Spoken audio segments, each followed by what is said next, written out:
Sheriff, good to see you again here. Thank you, Jason. Basic question, why do you want your old job back? You've been there and done that, right? Yes, and honestly, I really dislike it when they say you want your old job back. I can do several things.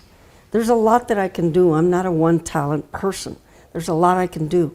But there's a lot of issues going on that need to be corrected. And they've been going on for 4 years now, 4 or 5 years. A lot of the excuse is COVID. COVID's been over for almost 4 years now. We need to move on. We need to fix these things and move on. What are some of the issues that you've been hearing about from people that drive you crazy and that made you decide to run again? Well, let's see, where do we start? The lawsuits. The lawsuits means we've done something wrong.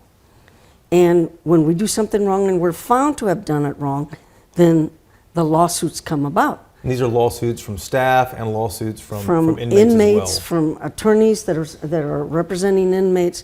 There's quite a few lawsuits that are going on. And a lot of those could be avoided if the staff would just do what they need to do. Now, I'm not blaming the staff.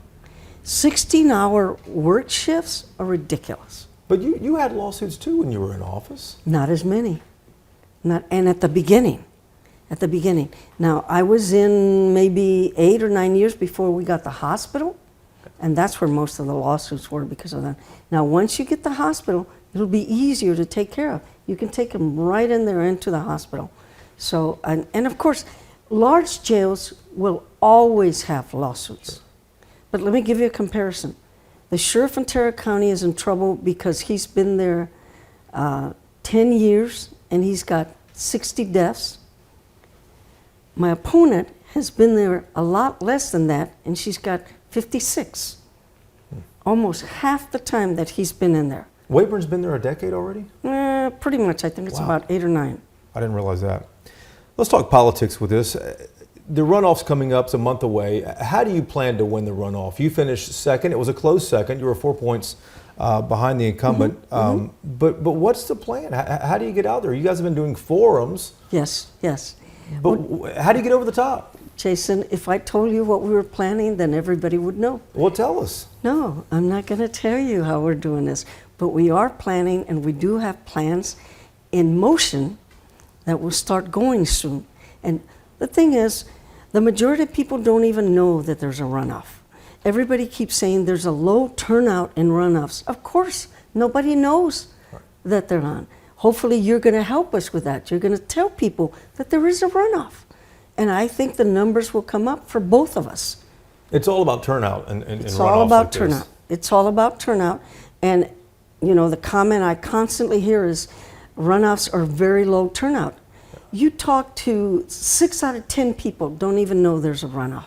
Maybe more than that, yeah. And so that's that's one of the problems. Sure. We need to let people know that there is a runoff so that they'll go back. Another problem is 2 elections in 1 month. You call somebody and they go, oh, we just went to vote. No, that's not the right one. There's another one. You know, so it's real confusing for people. You said you didn't like it when people say that you want your old job back. Why not? Why don't you like that? Because it sounds like I have nothing to do. You know, I really am pretty active. As a matter of fact, we have a deadline. I work for DeSoto Police right now. We have a deadline with Congress, and they just called me and said, I hate to tell you this, but you need to come in the next 4 days because we need to finish this. So that takes me away from campaigning. And what are you doing with DeSoto right now? I usually joke and say anything that admin doesn't want to do, they find somebody who can do it and give it to them. I've gotten them a dog, a canine. We're just working into the schools. We keep hearing about the youth and the issues they're having in schools. Where DeSoto is working with the community to get, and I got the grant. We got a youth advocate that started, I think, in February to actually go into those issues and solve those issues.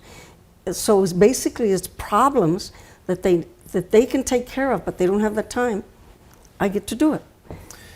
An advisory committee is recommending building a new jail. The current one is old, dates back to the 1980s, I believe. The new one would be $4 to $5 billion are some of the estimates.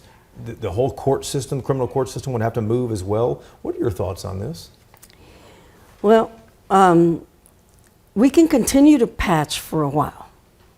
And that's always been done in the county. I mean, we patch communication systems, we patch this, and we can continue to patch for a while. But there's only so much you can patch before you actually have to redo. And all of us who are involved in the houses, retroacting a house is costlier than building a new one. So, but if they decide to build a new one, you have a lot of issues coming up. The location. You're going to have to move the courts. You're going to have to move the judges. You're going to have to move the DA. You're going to have to move the defense. You're going to have to move all of these. Where would you like to see it go? I don't know. I think I have some ideas, but you would have to see that it would work there. All of us have ideas as where it should go, but we need to see that it will work there. It needs to be somewhat, well, maybe not. I was about to say it needs to be somewhat close to downtown, but if you move the whole system, then it doesn't need to be close to downtown. I was thinking all of the attorney offices that are around there, all of the bail bonds that are around there, all of things.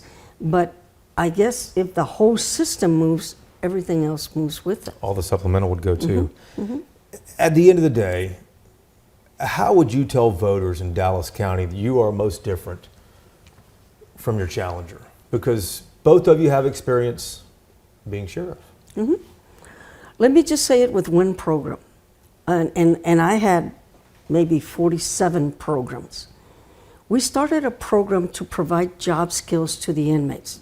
You pick the ones that you think are going to be successful. You're not going to spend all this money on people you know are just going to keep returning to jail. And there's a lot of them that it's the first or the second time, and you need to help those. So we started job skills program, welding, machinist, bicycle repair, commercial printing, dog obedience training. So these folks had a degree from a community college when they got out, so they could go find a job. Large percentage of them found a job. Those programs don't exist anymore. The $4 million that were used for those programs are put into something else that the county is responsible for. I think that's not only mismanagement, it's not taking care of the people that you need to change from tax users to taxpayers. And I was there for a long time.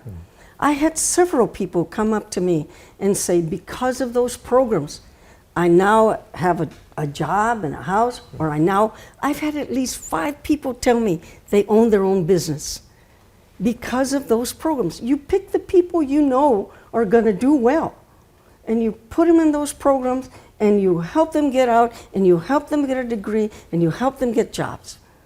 That's working to change the system. Not tax users, taxpayers. And then the management system. You need to be able to manage it well. That's a large system. Some people don't understand the vastness of the major sheriff's departments in all over the country. You hired Marian Brown. Did you ever think you'd be running against her? No, I never thought that. I wanted her to be successful. I wanted her to do well. And it hasn't worked out that way. So we need to make a change. You're the underdog in this runoff. How confident are you that you can win? How many times have I not been the underdog? I think the majority of my life I've been an underdog. I was the 8th child of migrant workers that nobody had an education. And I have been an underdog consistently. Sure. So I'm not afraid of being the underdog. Sheriff, thank you. Thank you, Jason.